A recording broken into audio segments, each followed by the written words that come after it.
Good morning, guys. Happy Friday. I hope your week was great. I was having a conversation at school yesterday with one of the other employees, and she said, it was hard to get up this morning. And I said, for me too. I said, I'm just tired this week. I said, I am just exhausted, and I don't know if it's because we didn't have school some days last week because of the ice and the snow, and so I got out of a routine, but I am just straight exhausted. And so I was like, it's weird, but I've been so tired this week, so I'm looking forward to a weekend for a break. Hopefully we'll get rested up. I'm excited tonight. Our high school girls are in area for basketball, and if they win tonight, they go to state. They go to the big house, is what we call it, in Oklahoma. Super excited about that. I'm going to go support them. Hopefully, they can pull it off. So excited. Today's title is The Right Choice. Our two verses come from Numbers. Chapter 24 says, Then Balak's anger burned against Balaam.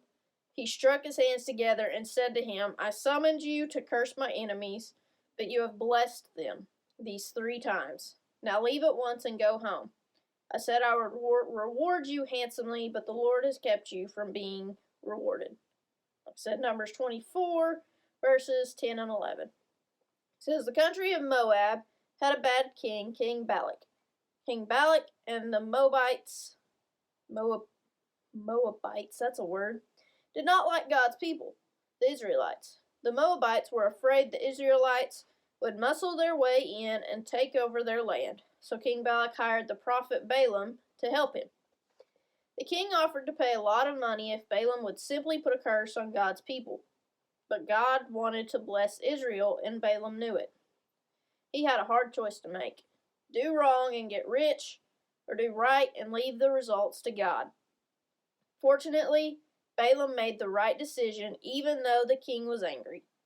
God was happy with Balaam.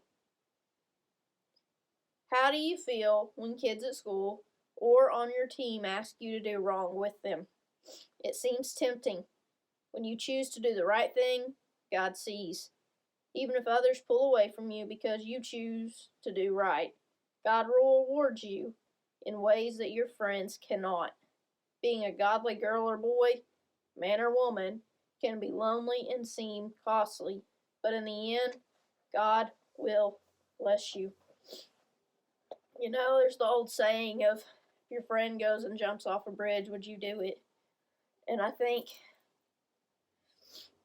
that's something that I try and instill in my students every day. And if you guys, I talk about my kids a lot, guys, and if you haven't got the gist yet, I love my job. I love my job. I love my students. I love the age group that I work with every day. Middle school is not for everybody, and I know that. Lots of people look at middle schoolers and they're like, I want nothing to do with that. Because they can be defiant. They can be just completely hormonal, just off the wall. So people look at middle schoolers and they say, I don't want to deal with that. I look at middle schoolers and I'm like, let's go. Let's have this challenge. I love it. I love the age. I love them. I love my kids. I do. I love my kids. And so that's something that I am trying to instill in them every day, is to make smart choices. And I tell them every class, every day, I have a group of kids for 50 minutes and then switch and get a new group of kids. Every day, at the end of that 50 minutes, whenever I go to switch kids, when I dismiss them from my classroom, have a great day, go make smart choices, don't be dumb, is what I tell them. I say, go make smart choices, don't do anything stupid.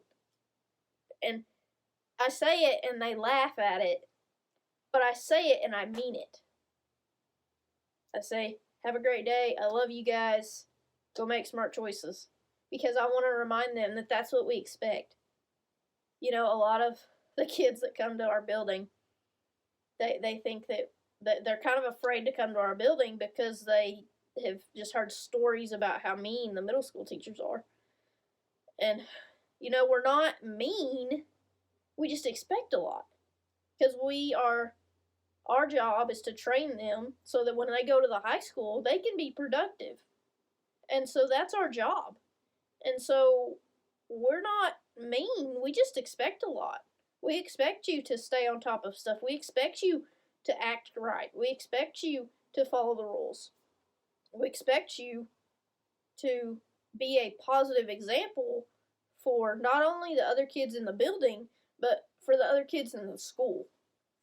And I try and remind them that they have little kids looking up to them every single day, that they may not even know their name.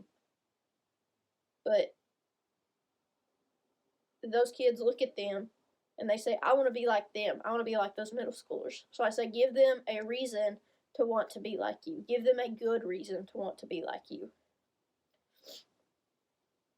There's always going to be tempting stuff that's going to try and turn our focus away from God. Always. That's what the devil is best at. Is trying to pull our attention from God. So that's always going to be there.